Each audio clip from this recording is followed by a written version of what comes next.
guys, I'm sorry for my green shirt. You can probably stare right through my chest right now, right back into my green screen. Let's go and get started on this workout. We're off in 3, 2, 1. Jake's getting it. All right, so what are we doing here? First of all, there's 3 different workouts in this video. We're all doing the same workout, but we're gonna go at different times. It's a longer, not longer, but it's like a wider angled workout because of the ramps in the back. So there really wasn't a great way for me to put Jake's workout in here on the screen and Andrew's workout on the screen and also mine. So I decided, you know what? We're gonna show every single person's workout and talk about each person, how they did, what they should change, what they shouldn't change, what they need to improve on, and that kind of stuff. So first of all, let's go into what we're actually doing. So the workout we're doing is a sprint. We are doing, I believe it's an 8-minute time cap to this workout.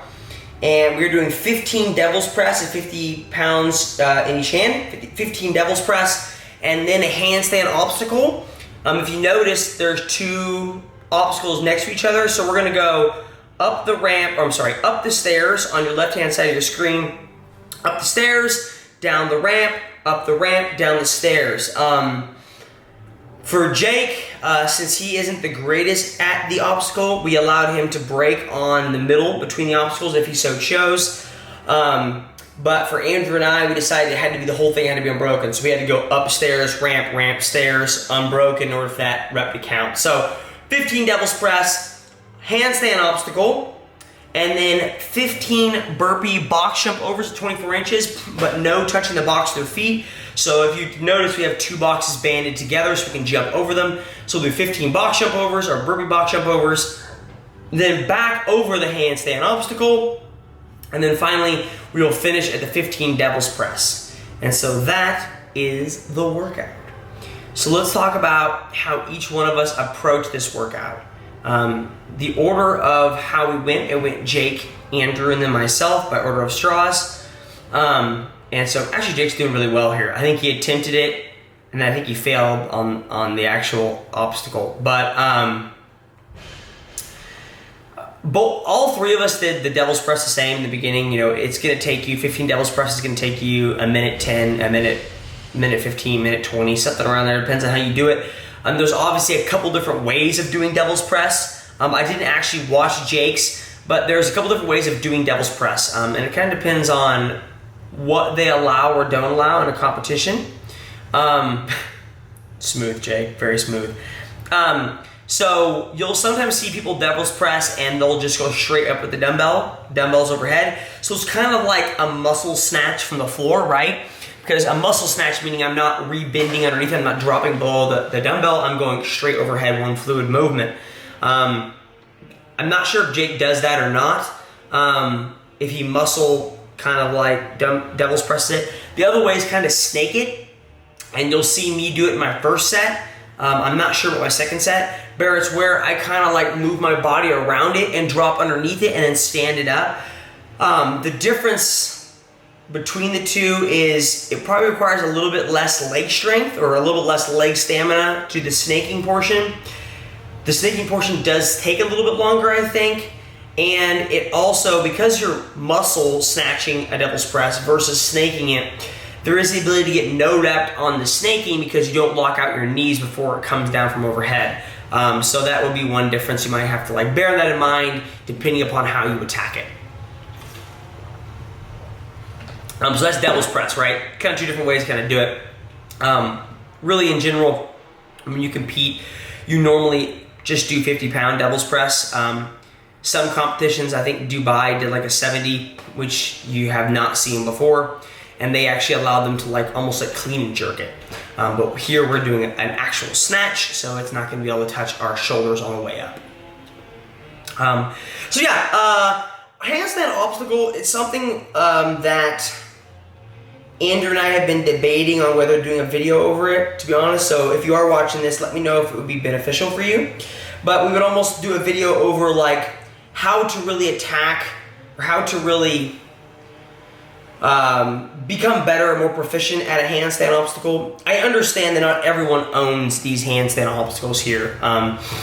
These ones are from Titan Fitness, which is a good company, and they're very cheap. These are cheap compared to like the actual company that made them in the beginning for Rogue, which is AIA.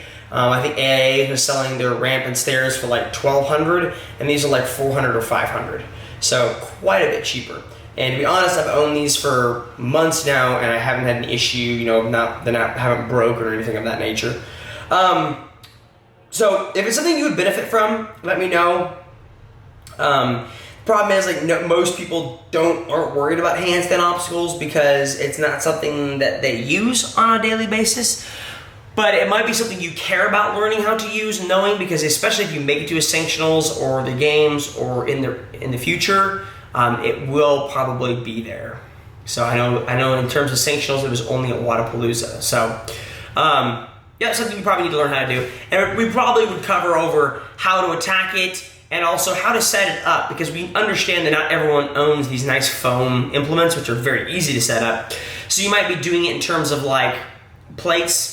And so, you know, we'd probably discuss, you know, how to set up plates, maybe how to use jerk boxes for it. We've done jerk boxes also. Those work great. And so, yeah. Yeah, so Jake's finishing up here. I think he's actually makes it over. All right, so he has got 15 left. He's gonna finish within the time cap, so he does a pretty solid job. It's honestly, for Jake, this workout really comes down to just the handstand obstacle. That's all it really comes down to. We practiced it a lot with him, and he's gotten better at it, don't get me wrong, but it's still something that he struggles with. It's still something that he needs to improve on, especially if he wants to make it back to a sanctionals that might have it. And to be honest, like, practicing something like this, like a handstand obstacle, you might think, okay, well, it's very specific. It still will help your body awareness and how you're aware where your body is in time and space, or more like in space. And will, you know, that'll transfer over to handstand walking. That'll transfer over to holding your weight on parallettes. That will transfer over to pirouetting or turning. You know, transfers over to a lot of things. It's not just like, oh, I can walk up the stairs and down the ramp, and therefore I'm only good at walking upstairs and down a ramp. It's somewhat true, but I still think it also helps you in your ability to like know where your body's at, and you can kind of feel it better and adjust as necessary to make sure you make it over things. Because, you know, small movements going upstairs inverted or going down a ramp or up a ramp inverted, small changes in your movements could affect whether it's a positive or negative outcome of going up those obstacles. So just my thoughts on it. So anyways, Jake's finishing up here. He was able to finish at the time cap, and he was actually really proud of himself. There he is. Because he honestly hasn't finished very many workouts with the handstand obstacle in it, because usually the handstand obstacles we like to practice under duress or under stress. And so we normally do them inside of a sprint or inside of a workout. We don't just come out and be like 10 minutes practicing the handstand obstacle. So for him, it's good because, you know, if you do it inside of a sprint, it's pretty difficult to be able to finish it. So he was excited. Andrew will not struggle at the handstand obstacle. He's pretty solid at it. If we put parallettes between the obstacle, that's where he would struggle a little more. But for just the normal obstacle of just ramp stairs, he's completely fine at it, and he's really good at it. So you'll see Andrew put up a pretty decent time, just because this workout really comes down to a couple different things.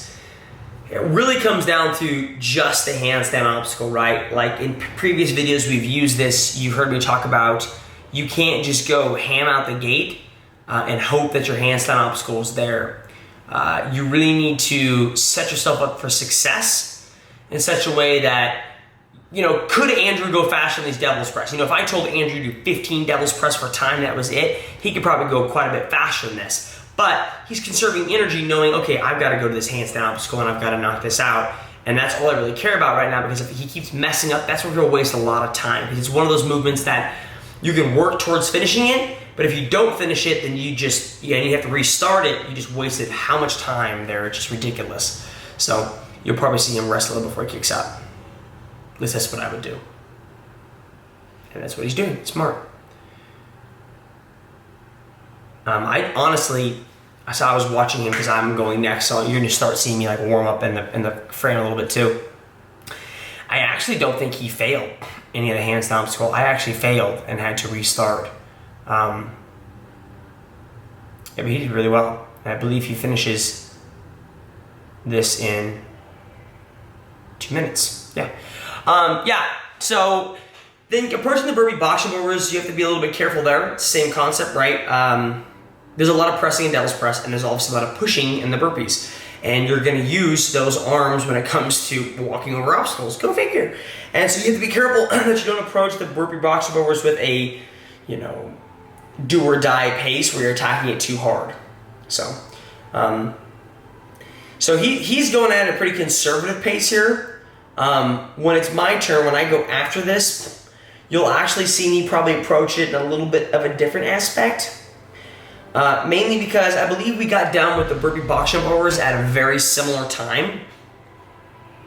But, I'm sorry, we got done with the first set of devil's press at a similar time, but I failed my first handstand walk, so I knew that I wasted time there. Because, you know, as soon as I failed, it wasn't like I failed and then I kicked up immediately again, right? I obviously rested a little bit to make sure, okay, I got this, I can do this. So I wasted time there, and so you'll see me approach the burpee box jump overs knowing, okay, well, I've got to really kind of go here because I've already kind of fell behind. So he should actually be nearing the end. If he started on that side, or I'm sorry, on your right side with 15, he should probably finish. He should finish on our left. So he's probably only got, there you go, that was it, that was 15. Or if it wasn't 15, let me know. So he's going back to his handstand walk. He's gonna kick up, knock it out again. He's resting in a good spot because obviously you don't want to fail right here. And it looks good. One thing to approach when doing a handstand obstacle is you kind of want to lead with the same hand, or be careful on the stairs leading with the same hand. You want to be able to practice both, right? You don't want to always have to be like, if I don't lead with my right, I'm going to fail. You know, regardless what happens, I'm always going to fail. I need to lead with my right. You need to be careful of that. I understand that once I go to the games or when you go to a sanctionals and compete, that normally when they have a handstand obstacle, there's obviously a line before it. So there'll be like a tape line like 5 feet in front of it. And where we're starting, we start behind the tape line. Where we're starting is pretty much starting on the obstacle almost, which helps us because I know when I put my hand, when I hit the ground, I know what hand's going on the obstacle first almost. I mean, my next hand step is pretty much on the obstacle. You need to be careful that you make sure you practice before the obstacle, 5 foot before, because again, like I mentioned, once you get to sanctionals or the games or wherever case may be going, they will put a tape line before it. And so unless you know the amount of like hand steps it takes to get to the obstacle and like how quickly you can cover 5 feet, almost like a hurdler, you need to be able to put both hands on the obstacle first, because you don't want to get there at the end of 5 feet and think, oh, well, I'm leading with my left, I need to switch real fast and go with my right, and then it messes you up and you have to restart, right? So I would recommend you make sure you can do both. We don't honestly practice with both hands. It's probably something we need to do in the future. And to be honest, we don't normally practice with the 5 foot tape line in front of it also, only because sometimes it's just hard to set up. You know, right now you can't see, but off the right hand side of the screen is the fact that it's a wall there. So I'm barely missing the wall when I kick up to actually get on the handstand obstacle. So I'm kind of running out of space this direction, especially with my wide angle lens. So, all right, so it's my turn. It's my turn to hit this workout. We are again doing 15 devil's press over 2 handstand obstacles. So ramp, stair, ramp, ramp, stair. 15 burpee box jump overs, then back over, stair, ramp, ramp, stair, and then finishing it with 15 devil's press. I am stumbling across my words. Sprint workout, definitely a sprint workout. It's one we're gonna be doing more and more often of. You know, obviously we changed the movements. We did a dumbbell snatch, sprint ladder the other night. Before that, we did like a power clean, box jump, or bike or burpee sprint. And so we've been doing a lot of these little sprints because it's not stuff I'm normally pretty good at, is sprints. And so it's stuff I need to work on. I'm great at, like I've mentioned in previous videos, at 10 plus minutes. But as soon as you get me in the 4 or 5 minute time frame, I'm not a happy camper, and I'm not a big fan of it. So it's something we've been working really hard to improve on. So, See what pans out, Cotton. See what pans out. So yeah, I should be nearing the end. It actually would be fun to take my split the first 15 and second 15. So I started obviously at 0, and I'm not sure what rep I'm on now, but I should be pretty close to being done. I think I finished like 120 something. I think I got one more. Oh, never mind. I thought Andrew said 14 was actually 15. So I finished at what, 126? 126. So bear that in mind. It's actually kind of cool sometimes if you know you're going to come back through to a movement and you're not going to let go. It's actually really cool to see, okay, how long did it take you your first set of 15 devil's press? Okay, how long did it take you your second set of 15 devil's press? And we'll make sure to start the time once I touch the devil's press the second time, not like when I finish the ramp. So there was my fail. Like we talked about, Andrew finished the handstand obstacle at 2 flat. So at this time, I'm behind by probably 5 seconds, probably by the time, like 6 seconds, 7 seconds. It's about 7 seconds, I'm already behind. So I have to make up some ground. So I decide that the only way to make up ground is to really attack these bird box jump overs. So I decided to go at a faster pace than Andrew did. The problem that you'll see it happens is that Andrew's camming for me too, is I get to 10 and then I decide to rest because I know, okay, if I did all 15 this pace, I'm gonna blow up and then I'm gonna fail again, and then what good is it gonna do me? That's going through my head. Like I can only give so much of these burpee box jump overs. Like if I'm gonna lose, I'm gonna lose, but I can't lose more. Like I guess what I'm trying to say is, yes, I can go straight ham on these burpee box jump overs and definitely catch up to his time of 7-second deficit.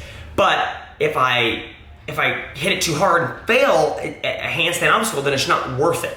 So I need to make sure I give enough effort to catch him, but not too much effort that I'm gonna fail my next rep. So that's why I decided at 10, I was like, I'm taking a rest. I'm gonna take these next 5 a little bit slower, slow myself down, prepare myself mentally for the fact that I have to get my hands again, and then just go time. Just get your 15 devil's press done as fast as you can.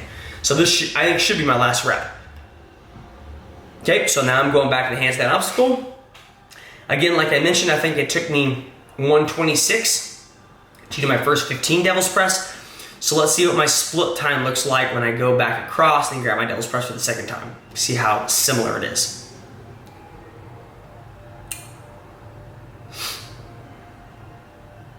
And we are off.